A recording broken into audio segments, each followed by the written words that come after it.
It was 3 in the morning when she got into my cab. The rain was pouring hard in Detroit, and Water Street was empty, just red neon reflecting in the puddles. I was parked on the corner of Jefferson, waiting for any lost soul who might need a ride on that Thursday dawn. I had already been driving for 12 hours. My body ached, and all I wanted was to go home, take a hot shower, and sleep. But then, she appeared. She came running out of a side alley, hair plastered to her face, blue party dress soaked through, one broken high heel in her hand.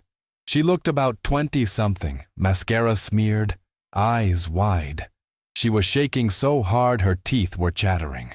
She opened the back door without asking and got in like someone running from a fire. "Please, just drive." She didn't say where, didn't say anything. Just dropped a folded note on the dashboard and turned her face toward the window, curled up on the seat. I looked at her through the rearview mirror. Fast breathing, trembling hands. She looked like she had just seen death up close. "Where do you want to go?" She didn't answer. I picked up the note. It was wet, the ink smudged, but still readable. "He's following me.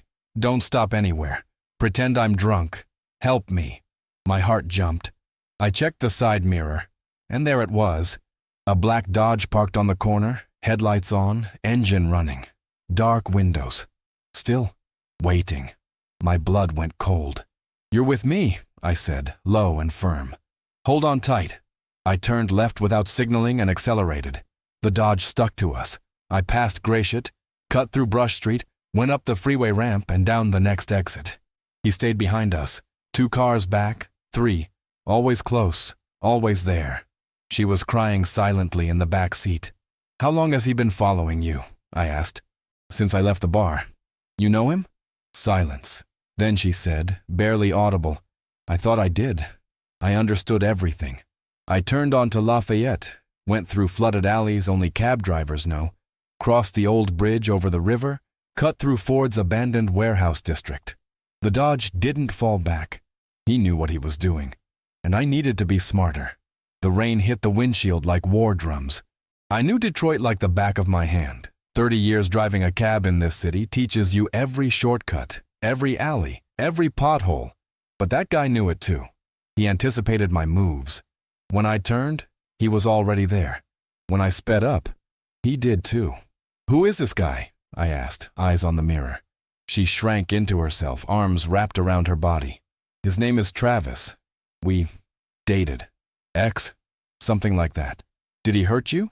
A long silence, then, "Not yet." My chest tightened.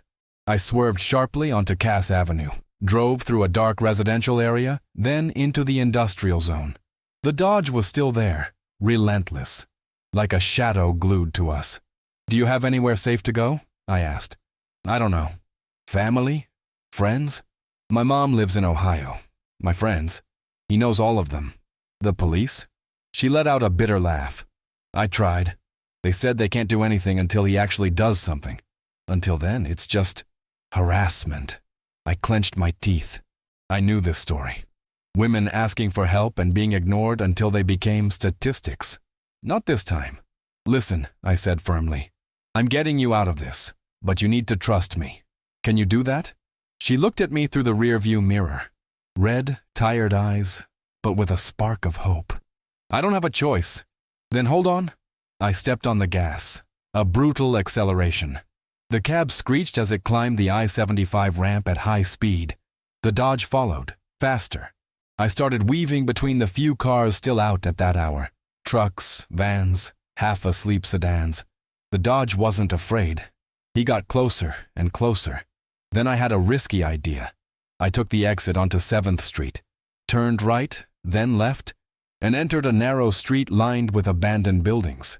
I turned off the headlights, killed the engine, parked in the shadow of an old industrial warehouse. Absolute silence. Just the rain. The Dodge rolled slowly down the main street, hesitated, braked, stayed still for long seconds. My heart beat so loudly I thought he could hear it. Then the car sped up and vanished into the night. I exhaled. She collapsed on the seat, sobbing. "You saved me," she whispered through tears. I turned the cab back on, slowly this time. Drove carefully until we reached a more lit area. When we finally did, I looked more clearly at her face through the rear view. And that's when I recognized her. That face had been on every news channel for the past 6 days. Sarah Mitchell, 23 years old, missing. Her family had offered a $50,000 reward. My blood froze. I pulled the cab into a side street near the hospital. Sarah. She froze when she heard her name. She turned slowly, eyes wide. How do you... You've been on the news for almost a week. Your mother is desperate. The police are looking for you. Everyone thinks you were kidnapped. She covered her face with her hands, trembling. I wasn't kidnapped. Then what happened? Long silence. Only the sound of rain hitting the roof of the cab. When she finally spoke, her voice came out broken, hoarse, heavy with pain. I ran away. Ran from who? My fiancé. The ground seemed to drop beneath me. Travis is your fiancé? He was. We were supposed to get married last Saturday. She wiped her tears with the back of her hand. Everyone thought he was perfect. Handsome, successful, charming. My mom loved him, my friends too. But when we were alone, her voice cracked. He changed. Did he hit you? No, never. He's smarter than that. She took a deep breath. He controlled me, told me where I could go, who I could talk to, what I could wear, checked my phone, followed me. If I complained, he played the victim, said I was ungrateful, that he just wanted to protect me, that no one would ever love me like he did. I knew that type. A predator in a suit. And you ran away on your wedding day? 2 days before. I realized that if I married him, I'd never get out.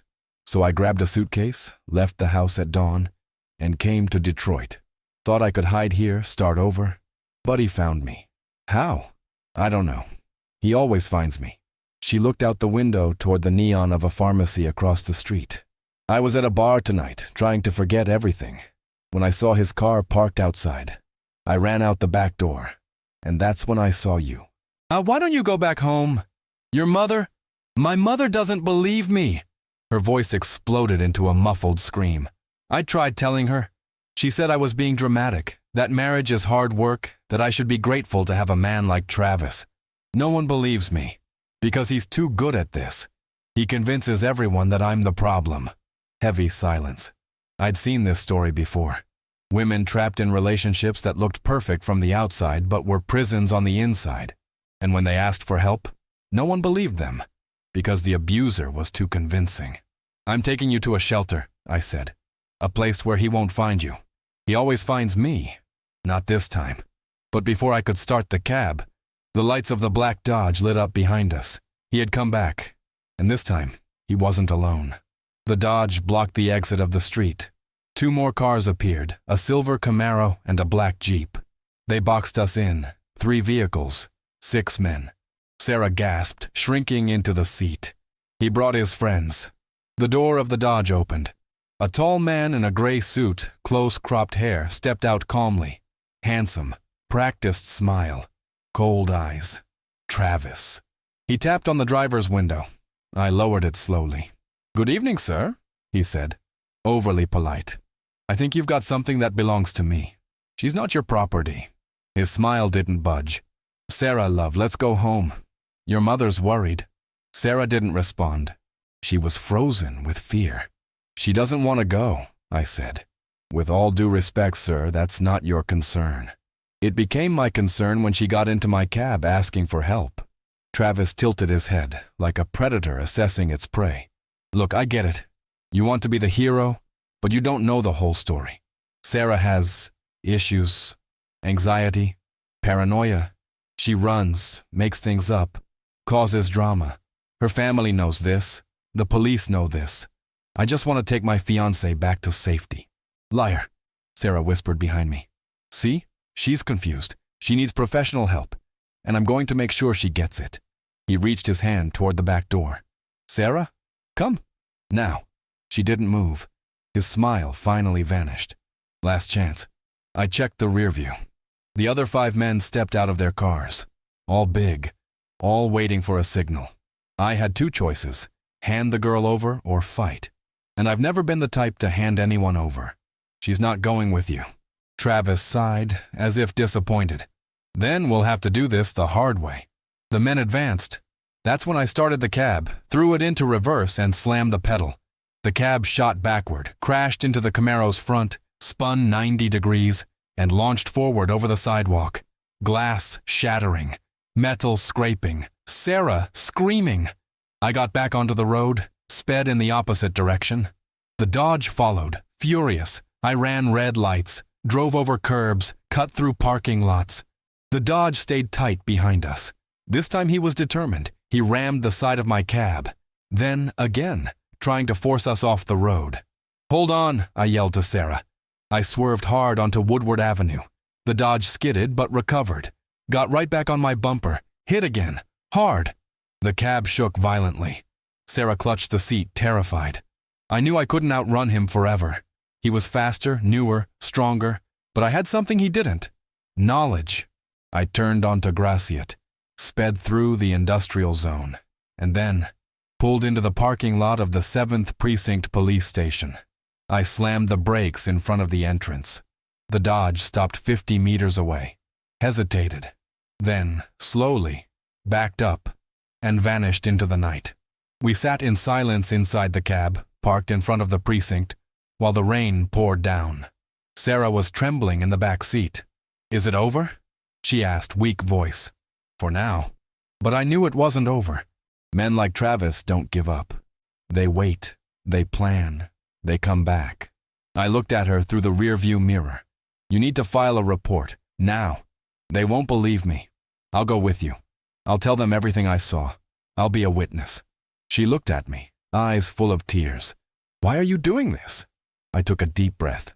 "Because 20 years ago, a girl got into my cab asking for help, and I did nothing. I let her leave alone." I swallowed hard. 3 days later, she was on the news. Dead. Silence. Since then, I promised myself I'd never ignore someone asking for help again. Sarah wiped her tears. "What was her name?" "Amanda. Did you love her?" "She was my daughter." The words came out like shattered glass. Sarah covered her mouth, shocked. I'm so sorry." "Me too. Every day." I looked toward the precinct. "But today I can do something different. Today I can help you, if you let me." She stood silent for long seconds. Then she opened the cab door. "Let's go."